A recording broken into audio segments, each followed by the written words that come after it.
국힘당 장일전 서울노원을 당협위원장이 오늘 공천 탈락에 반발을 하여 여의도 당사 앞에서 분신을 시도하는 소동을 벌였습니다.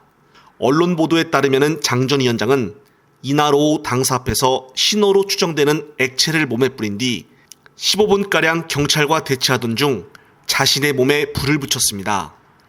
경찰은 장 전 위원장의 옷을 즉각 소화기로 진화를 했고 동시에 장 전 위원장을 제압해 병원으로 이송을 시켰습니다.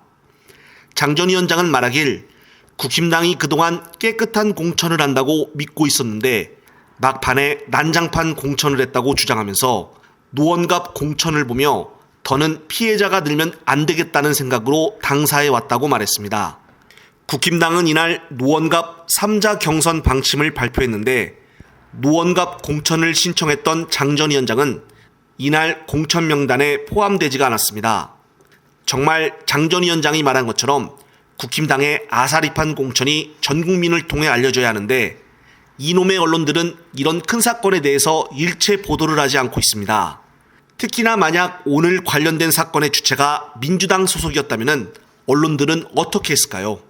정말 생각만 해도 끔찍합니다. 지금도 언론들은 오로지 민주당 공천이 문제가 있다며 서른과 홍영표 등 이런 사람들에 대해서만 집중적으로 인터뷰를 하여 계속적으로 반복해서 보도하고 있습니다. 현재 이재명 대표 측근들 중 경선도 못 해보고 컷오프된 사람들이 5명이나 넘게 있습니다. 하지만 언론들은 무조건 친명과 찐명 이런 프레임으로 짜맞추어 보도를 하고 있습니다. 한편 내일은 원래 이낙연이가 광주에서 출마 기자회견을 가질 예정이었습니다. 하지만 오늘 그 일정을 취소해버렸는데요. 그리고 나서 이낙연은 자신의 SNS에다가 민주 세력의 결집과 확장을 위해 사전에 긴급히 할 일이 생겼다라며 연기 이유를 설명했습니다. 아니나 다를까 이낙연의 글이 올라오기 전 1시간 정도 전에 홍영표 역시 자신의 SNS에 글을 올리며 부도덕한 정치를 보고 있지 않겠다며 눈속임 정치가 아닌 고든 정치로 정면 돌파하겠다고 입장을 냈습니다. 1시간쯤 텀 사이로 홍영표와 이낙연이가 글을 올린 것으로 보아 서로 딜이 있었던 것으로 보여집니다. 늦어도 월요일 정도는 기사가 나오지 않을까 싶은데요. 추측으로는 송갑석과 홍영표 그리고 윤영찬 등이 탈당을 하여 이낙연과 합치지 않을까 싶습니다. 또한 서른은 부천을 지역에 출마를 한다고도 밝혔습니다. 특히나 임종석 또한 자신의 거취를 밝힌다고 하였는데 이낙연이가 방송에 대놓고 꼬시는 것으로 와서는 탈당하여 합칠지 아니면은 계속 민주당에 남아있을지는 금방 소식이 나올 듯하니 한번 지켜봐야겠습니다. 이들이 서로 합치든 안 합치든 여의도를 떠나든 안 떠나든 관심도 없지만은 나중에 출마를 하게 되면 민주당과 표가 분산이 되므로 그것이 신경이 쓰일 뿐입니다. 끝으로 정세현 전 통일부 장관이 민주당 이재명 대표에 대해 한마디 하는데 관련 내용 보시면서 영상 마무리하겠습니다.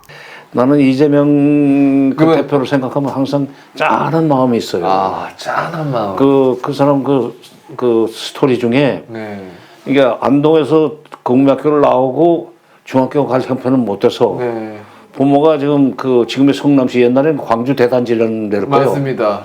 광주 대단지 뭐 단대리라고 지금도 네. 단대동은 있을 거야. 아마 지금 거기가 중원구라는데 거기서 공장에 다니면서 그 나이 또래 그러니까 13살 초등학교 국민학교 졸업하고 이제 직공이 돼가지고 그 직공복을 입고 그 공장 가는 거 아니야? 뭐 언덕 넘고 뭐 그 또랑 건너고 했겠지.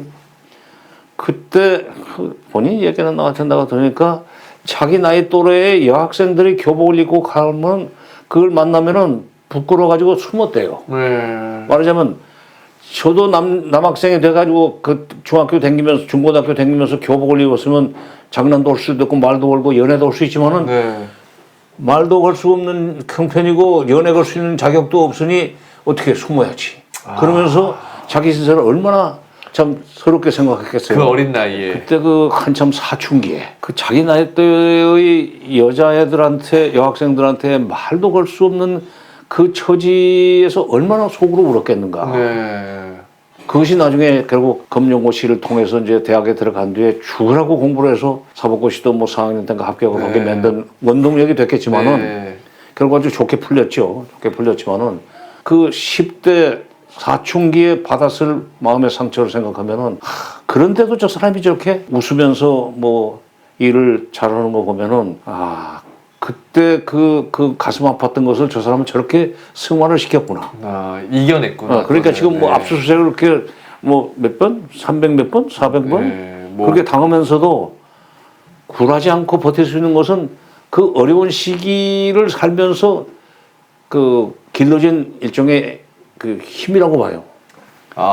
그런 점에서 그 사람은 앞으로 그 어려운 일도 얼마든지 해낼 수 있는 사람이다. 그러니까 유시민 작가는 발전 도상이라고 했지만 내가 볼 때는 소위 그 막상 국가 정책 결정권을 장악했을 때 인식과 사고의 지평이 엄청나게 넓은 상황에서 아주 과감하게 일을 밀고 나갈 수 있는 그런 일종의 잠재력을 가지고 있는 사람이라고 봅니다.